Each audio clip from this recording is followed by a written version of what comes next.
Portanto, eles profanarão o meio de salvação, em outras palavras, e tirarão o contínuo. A palavra sacrifício foi acrescentada, escrita em itálico, não está no original, estabelecendo a abominação desoladora. E colocarão algo no lugar do plano da salvação. Em Daniel 12:11, e desde o tempo em que o contínuo for tirado e posta a abominação desoladora, haverá 1290 dias. Aqui temos uma profecia de tempo que expande a profecia de 1260 dias em 30 dias. Se tomarmos o princípio de um dia para um ano, então os 1260 dias se expandem para 1290 anos. Os 1260 anos começam com o estabelecimento da abominação desoladora, até que ela chega ao fim. Isso se deu de 538 até 1798. Mas o decreto para que isso ocorresse foi escrito 30 anos antes. Então temos 1290 dias. E o que era essa abominação desoladora? Bem, continuemos. Marcos 13:14. Ora, quando vós virdes a abominação desoladora, que foi predita por Daniel, o profeta, estando onde não deve estar, quem lê, entenda. Então, os que tiverem na Judéia, fujam para os montes. Quando, pois, virdes que a abominação da desolação, em Mateus 24:15, de que falou o profeta Daniel, está no lugar santo, quem lê, entenda, precisamos entender essa questão. Portanto, na época da nação judaica, se analisarmos os paralelos em Lucas, a abominação desoladora eram os exércitos de Roma cercando Jerusalém. Lucas 21:20. Mas quando virdes Jerusalém cercado de exércitos, sabei então que é chegada a sua desolação. Então os que estiverem na Judéia, fujam para os montes. Os que estiverem no meio dela, saiam. E os que estiverem no campo, não entrem nela. Então aqui temos um sinal dado por Deus em sua misericórdia à sua igreja. Quando virmos a abominação desoladora, que nesse caso era Roma pagã cercando o povo de Deus para destruí-lo e tomar seu lugar, isso não deveria acontecer. Mas iria acontecer. Era uma promessa. Então que o povo de Deus deveria fugir para os montes. Em outras palavras, saiam das cidades. E aqueles que estão no campo não deveriam voltar à cidade. Apliquemos isso à nossa época e aos eventos que nos rodeiam. Como foi que isso aconteceu? Porque quando os exércitos chegaram e rodearam Jerusalém, não havia como eles escaparem. Logo, por algum motivo, os exércitos de Roma retrocederam e voltaram a Roma. E os judeus que estavam dentro da cidade os seguiram e começaram a matar os soldados romanos pelas costas, o que enfureceu o imperador romano. Portanto, 3 anos e meio depois, Tito voltou com um exército romano poderoso e, finalmente, Roma destruiu o templo. Nesse período de 3 anos e meio, os cristãos puderam fugir para os montes e locais solitários. Eles fugiram para Pela e nenhum cristão morreu naquele cerco de Jerusalém. E como é que isso se aplica ao tempo do fim? Roma, obviamente, foi substituída por Roma papal, a quem todos os reformadores se referiram como o sistema do anticristo. Ora, se houve 2 cercos a Jerusalém no início, onde o padrão pagão seria afincado no lugar do padrão de salvação dada por Deus, será que ocorrerá o mesmo no final dos tempos? A resposta é sim. Roma e a Igreja Católica. O sistema, não as pessoas. O sistema tem mudado o plano de salvação. Ele fincou um padrão pagão. Ele mudou a palavra de Deus. Ele mudou a lei de Deus. Ele removeu o segundo mandamento. Transfere a solenidade do sábado do sétimo dia da semana para o primeiro dia da semana. Ao ter removido o segundo mandamento, eles tiveram que aumentar, dividindo o 10º mandamento em 2, a fim de terem novamente 10 mandamentos. E eles fizeram seu padrão, sua marca de obediência e justiça. E vão cercar a Jerusalém espiritual, que se apega à lei de Deus e à aliança que Deus fez. Ora, 2 cercos deram a oportunidade ao povo de Deus, na época da destruição de Jerusalém, de sair. Em 1888, houve um movimento para introduzir uma lei dominical nacional nos Estados Unidos da América. E Alonzo T. Jones foi um dos que testificou diante do Comitê do Senado dos Estados Unidos sobre educação e trabalho. E eles teriam promulgado esse projeto e prendido aqueles que guardavam o sábado de Deus. De fato, havia ordens para prender as pessoas que estivessem guardando o sábado de Deus. Mas os argumentos de Alonzo T. Jones prevaleceram e a ameaça romana se retirou. Será que estamos vivendo em uma época em que Roma está reunindo suas forças para uma segunda empreitada?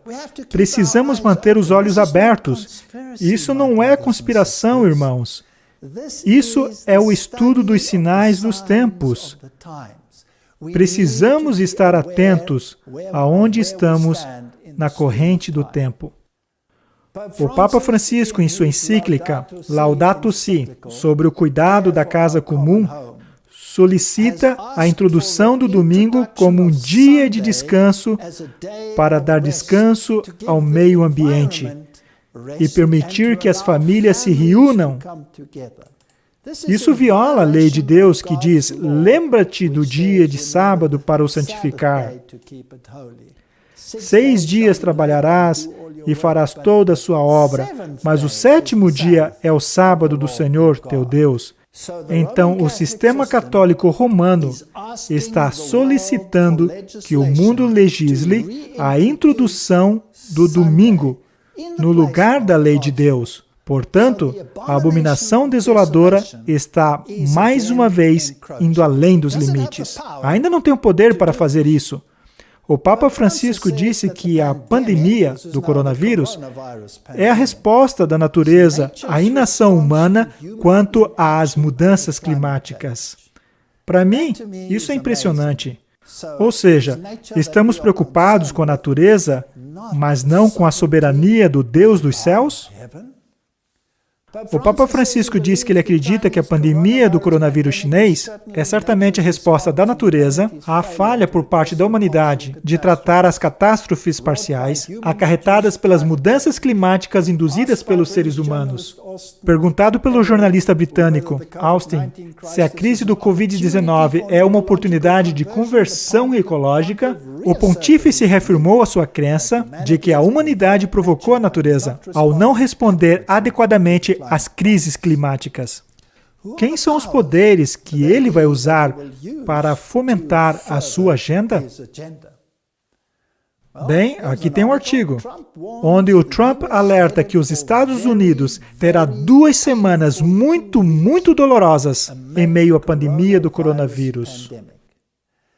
Serão 2 semanas mas muito dolorosas, disse numa conferência à imprensa na Casa Branca. Trump descreveu a pandemia como uma praga. Quero que todos os americanos estejam preparados para os dias difíceis que sobrevirão, disse ele. 30 dias para desacelerar a disseminação.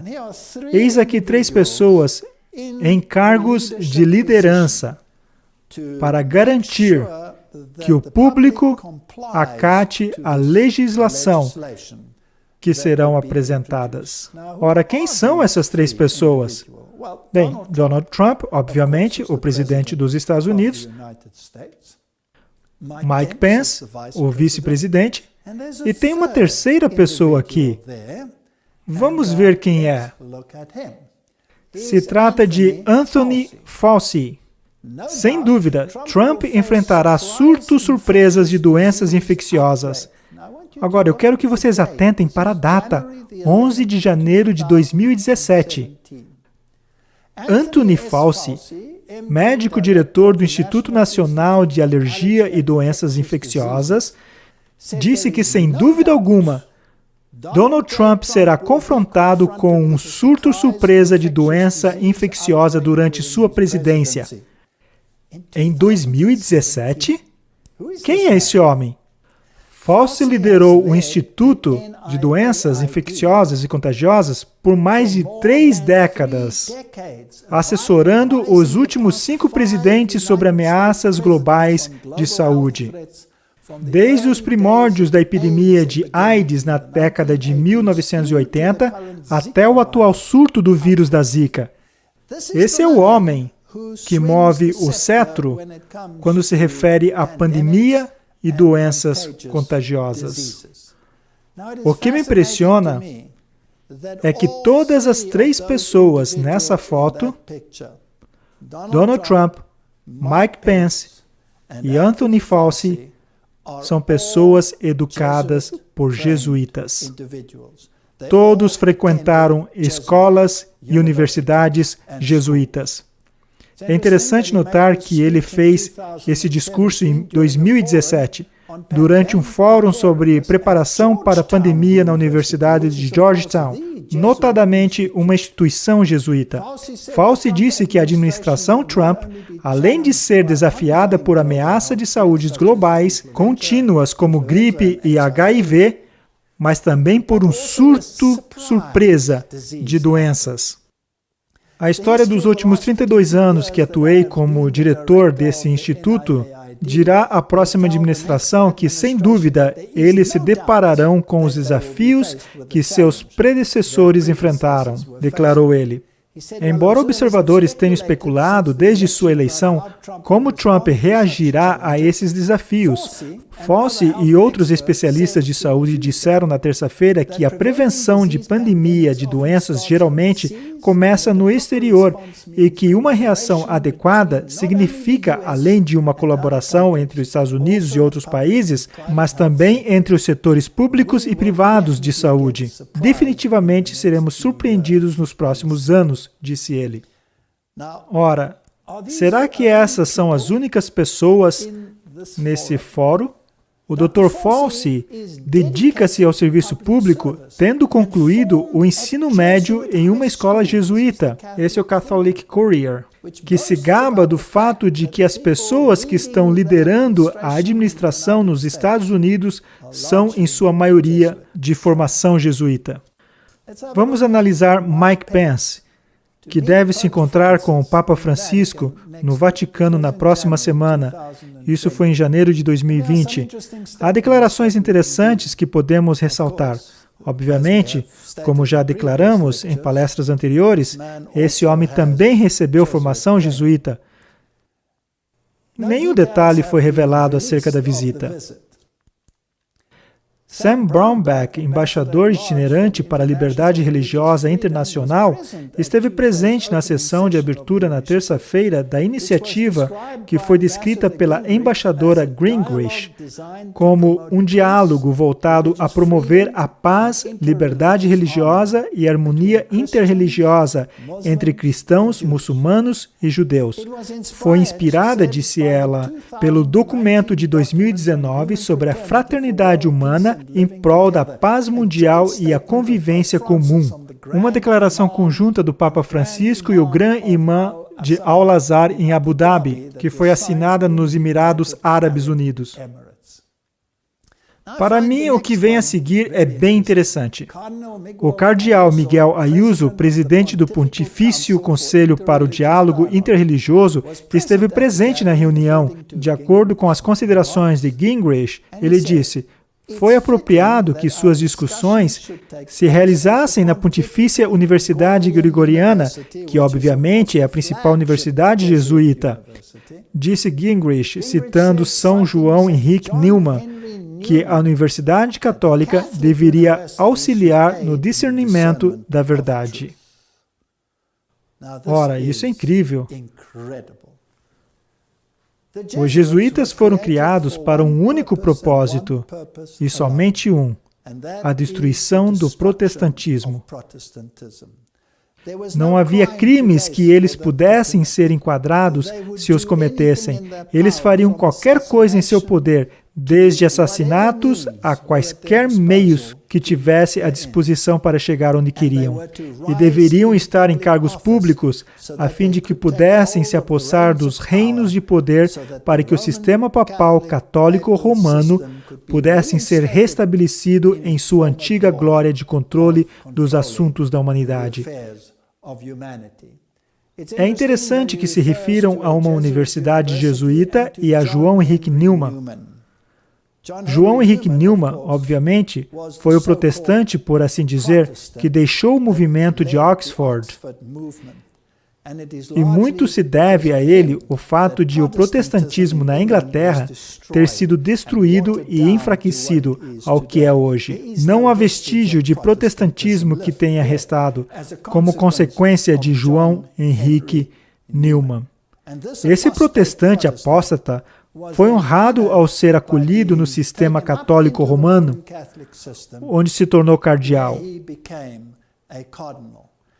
E por sua grande obra de destruição do protestantismo na Inglaterra, ele foi declarado um santo. E o Papa anterior, Ratzinger, ou Papa Bento, determinou a exumação de seu corpo, tendo seus ossos bolorentos nas mãos expostos para todo mundo a fim de ser venerado. A que ponto chegamos? O ponto de os ossos bolorentos de um protestante apóstata deverem ser venerados? Isso é uma tremenda afronta ao protestantismo. É inacreditável. E não para por aí. Se analisarmos o Comitê Judiciário da Câmara dos Estados Unidos, e estamos lendo isso pela Agência Católica de Notícia, William Barr, nomeado pelo presidente Donald Trump como procurador-geral, disse na terça-feira que não acha que sua fé católica seja um impedimento à condução do Departamento de Justiça. Barr, um católico praticante e membro dos Cavaleiros do Colombo, foi perguntado pelo senador John Kennedy se ele era católico e o que isso significava. Você é um católico romano, não é? Perguntou Kennedy. Depois de Barr confirmar que era, Kennedy em seguida perguntou-lhe se ele achava que isso o desqualificava de ter um cargo no governo dos Estados Unidos. Alguns dos meus colegas acham que sim, acrescentou Kennedy. Barr respondeu que se ele fosse o procurador-geral, ele daria a César o que é de César. Será que eles estudaram os juramentos dos Cavaleiros de Colombo? Que não são tão diferentes dos juramentos dos jesuítas? Isso é incrível. Uma das primeiras coisas que ele fez foi restabelecer a pena de morte. E a Bíblia nos diz que a segunda besta, os Estados Unidos da América, fará uso da pena de morte quando vierem a transgredir sua legislação acerca da marca da besta. Já tratamos disso. A marca da besta e o catolicismo romano foi identificado pelo protestantismo como a besta, e eles claramente declaram que a marca de seu poder eclesiástico é que eles transfeririam a solenidade do sábado para o domingo. Minha pergunta é: se virmos pessoas com formação jesuíta em cargos de liderança, se virmos o procurador-geral como um cavaleiro de Colombo, se virmos o restante de sua administração e até mesmo a oposição como católico romano ferrenhos. E se nos aprofundarmos mais, Religion Unplugged, juiz Brett Kavanaugh e a maioria católica no Supremo Tribunal dos Estados Unidos é a outra pessoa com formação jesuíta. Até mesmo o Supremo é administrado por jesuítas católicos romanos atualmente. Será que estamos vendo um segundo cerco? E deveríamos ficar quietos? Por causa da relação ecumênica? Será que deveríamos nos manter silentes e o mundo não ser alertado? Você sabia dessas coisas, nos dirão as pessoas, e vocês nunca nos avisaram. Não sejamos como os cães bobos que não conseguem latir. Então, quais são os sinais dos fins dos tempos e onde estamos na linha do tempo? Mateus 24, 3. E estando assentados no Monte da Oliveira, chegaram-se a ele os seus discípulos em particular, dizendo: Diz-nos quando serão essas coisas, e que sinal haverá da sua vinda e do fim do mundo? E Jesus respondendo disse-lhes: Acautelai-vos, que ninguém vos engane. Porque muitos virão em meu nome, dizendo: Eu sou o Cristo, e enganarão a muitos. E ouvireis de guerra e de rumores de guerra. Todos conhecem esses versículos. Olhai, não vos assusteis, porque é mistério que isso tudo aconteça, mas ainda não é o fim. Portanto, se levantarão nações contra nações, etnos contra etnos, o que significa que haverá tensões étnicas, divisão racial. Temos visto isso em todo o mundo. O povo de Deus deveria estar tão longe do racismo quanto dista o Oriente do Ocidente.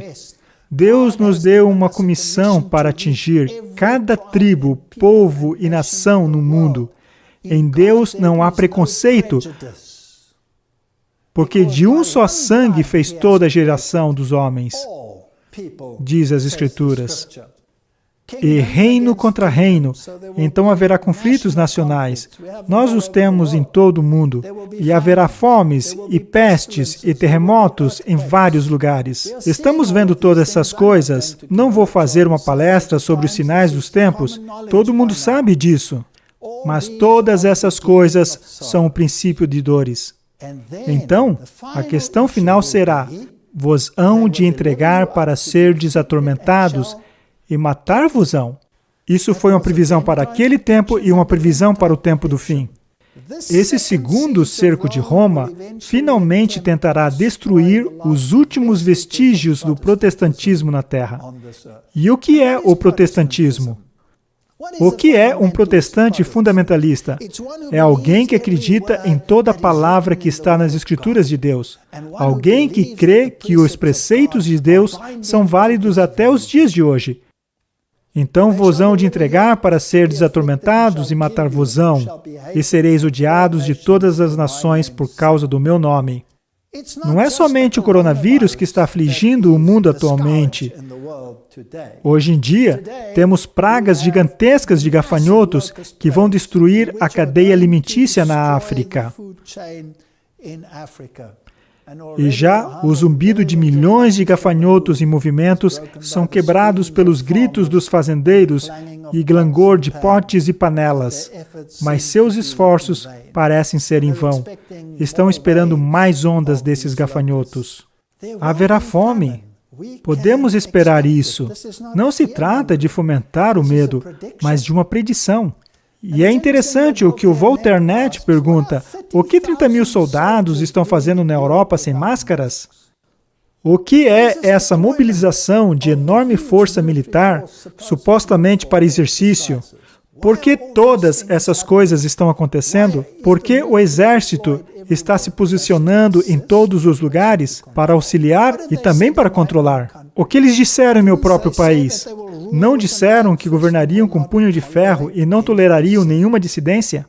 Não se trata apenas de distribuição de máscaras. Além dos sinais dos tempos, há alguma indicação de quão perto estamos do fim? Bem, aventuremo-nos nesse terreno. Não é uma decisão fácil, mas se nos apegarmos à Bíblia e ao espírito de profecia e pegarmos a estrada de marcação de tempo, talvez devamos tratar dessa questão. O problema é que muitas palestras têm surgido na internet dando tempos, datas e eventos que supostamente acontecerão no mundo. Quero tratar brevemente de alguns deles. Há diversas formas pelas quais as pessoas estão tentando calcular onde estamos na linha do tempo. Alguns adotam o princípio apotelesmático. Trata-se de uma palavra estranha, então permita-me tentar explicá-la. Uma das pessoas que usou esse princípio apotelesmático foi Desmond Ford. Sabemos, obviamente, que isso foi altamente problemático. Tal princípio afirma que uma profecia cumprida ou parcialmente cumprida, ou não cumprida no tempo indicado, pode ter um cumprimento futuro, recorrente ou consumado. Isso é o que ele escreveu em O Dia da Expiação e o Juízo Investigativo no manuscrito Glasser View, em 1980, página 485. Essa ideia diz que as profecias que estão na Bíblia têm mais de uma aplicação que podem, no futuro, ter uma aplicação diferente. Em primeiro lugar, gostaria de ressaltar que esse princípio se baseia na filosofia grega e que não há consistência interna com relação à Bíblia. Isso colocaria a profecia bíblica ao mesmo nível de Nostradamus e mesclaria o futurismo com o método histórico bíblico contínuo que o próprio Jesus usou. O modo de interpretar a profecia bíblica é permitido que a Bíblia fale por si mesma. Se analisarmos o livro de Daniel, há um fio condutor histórico que percorre o livro de Daniel, um cumprimento histórico contínuo no decorrer das profecias. Esse é o método historicista contínuo e é o método bíblico. Qualquer outro método nos coloca em solo perigoso. Veja como Jesus usou isso.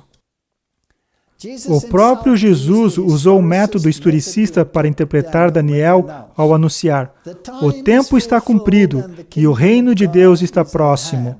Marcos 1,15. Esse versículo faz alusão ao cumprimento profético da profecia das 70 semanas de Daniel, Daniel 9, 24 e 27, que prediz a aparição do Messias. Há uma profecia que tem um período de tempo e declara quando o Messias viria.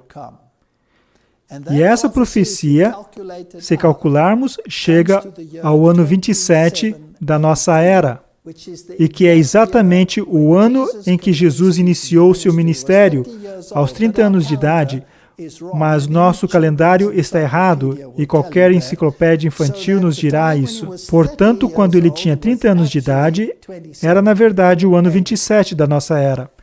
Assim, não podemos usar esse método, esse princípio apotelesmático, pois como o aplicaríamos?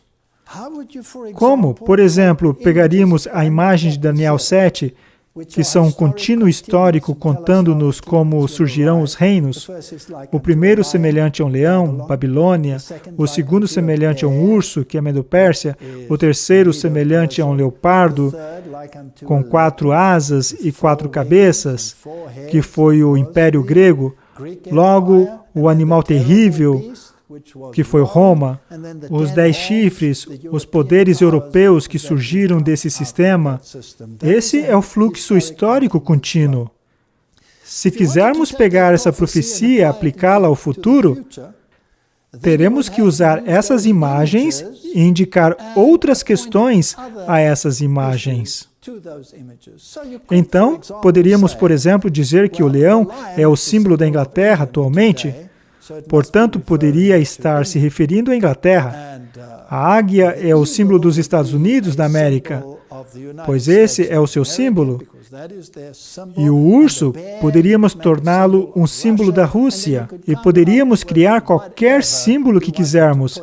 É assim que se usa as profecias de Nostradamus. Ajustamos algo nelas e não temos nenhuma base, a não ser conjecturas. É perigoso e não deveríamos trilhar esse caminho.